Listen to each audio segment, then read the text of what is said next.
இந்த உலகில் நாம் அறியாத பல விடயங்கள் இருக்கின்றன. அதில் சிலவற்றை இன்றைய வீடியோவில் பார்ப்போம். முதலாவது, பூமியானது தினமும் தன்னைத்தானே சுற்றி கொண்டிருக்கிறது. மேலும் இதன் எக்கோவேட்டர் பகுதியில் அதன் சுற்றளவு சுமார் 40,075 கிலோமீட்டர் என்பதால் அங்கு அதன் சுழற்சி வேகம் மணிக்கு சுமார் 1670 கிலோமீட்டர் ஆகும். அதாவது நாம் பூமியுடன் சேர்ந்து மிகுந்த வேகத்தில் பயணம் செய்தாலும் அதை நேரடியாக நம்மால் உணர முடியாது.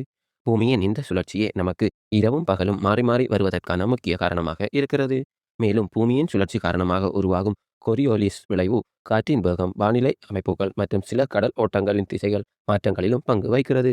மேலும் இதனுடன் சேர்ந்து வெப்பநிலை வேறுபாடு, உப்பு அளவு மாறுபாடு மற்றும் காற்றழுத்தம் போன்ற காரணிகளும் கடல் ஓட்டங்களை உருவாக்க உதவுகின்றன.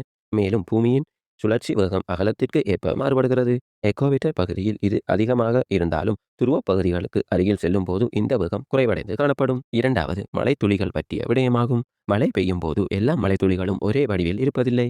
மேலும் மிகச்சிறிய மழை துளிகள் மேற்பரப்பு ஈர்ப்பு விசையின் காரணமாக முற்றிலும் வட்ட வடிவத்தில் இருக்கும். ஆனால் துளிகள் பெரிதாகும் போது காற்றின் எதிர்ப்பு தாக்கத்தால் அவற்றின் கீழ்ப்புறம் சற்று தட்டையாகி காம்பர்கர் போன்ற வடிவத்தை எடுக்கின்றன.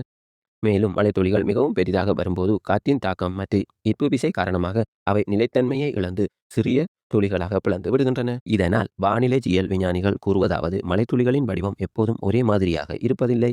அவை காற்றின் வேகம், உயரம் மற்றும் மழைத்துளியின் அளவு போன்ற காரணிகளுக்கு ஏற்ப தொடர்ந்து மாறிக்கொண்டே இருக்கும் என்று கூறுகின்றார்கள். மூன்றாவது, சலரி என்ற ஆங்கில சொல் லத்தீன் மொழியின் செலாரியம் என்ற சொல்லில் இருந்து உருவானதாக கருதப்படுகிறது. இதில் சால் என்பதன் பொருள் உப்பு ஆகும். பழைய ரோம பேரரசின் காலத்தில் உப்பு மிகவும் மதிப்புமிக்க பொருளாக இருந்தது.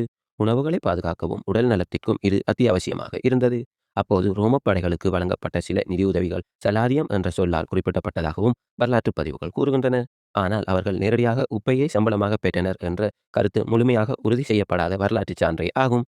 இருப்பினும் அக்காலத்தில் உப்பு பொருளாதார மதிப்புடைய பொருளாக இருந்ததால் பணம் மற்றும் சம்பளம் குறித்த கருத்துக்களுடன் இது தொடர்பட்டிருந்தது என்பதும் குறிப்பிடத்தக்கது. நான்காவது, உலகில் மக்கள் அதிகம் வாழும் நகரம் என்று சொன்னால் பெரும்பாலான ஆய்வுகளில் டோக்கியோ மாநகர பகுதிதான் முதலில் காணப்படுகிறது.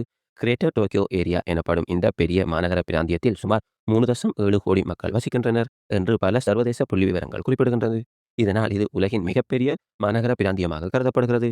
ஆனால் நகர எல்லை அடிப்படையில் கணக்கெடுக்கும் போது டெல்லி மற்றும் சாங்காய் போன்ற நகரங்களும் மக்கள் தொகையில் முன்னிலையில் வரக்கூடும் என்பதும் குறிப்பிடத்தக்கது. இதனால் உலகின் மிகப்பெரிய நகரம் என்ற பட்டியல் எந்த அளவுகோலை பயன்படுத்தி கணக்கிடப்படுகிறது என்பதை கொண்டு இது மாறுபடக்கூடும். இத்துடன் இந்த வீடியோவை முடித்துக் கொள்கிறேன். இந்த வீடியோ உங்களுக்கு பயனுள்ளதாக இருந்தால் லைக் பண்ணுங்க.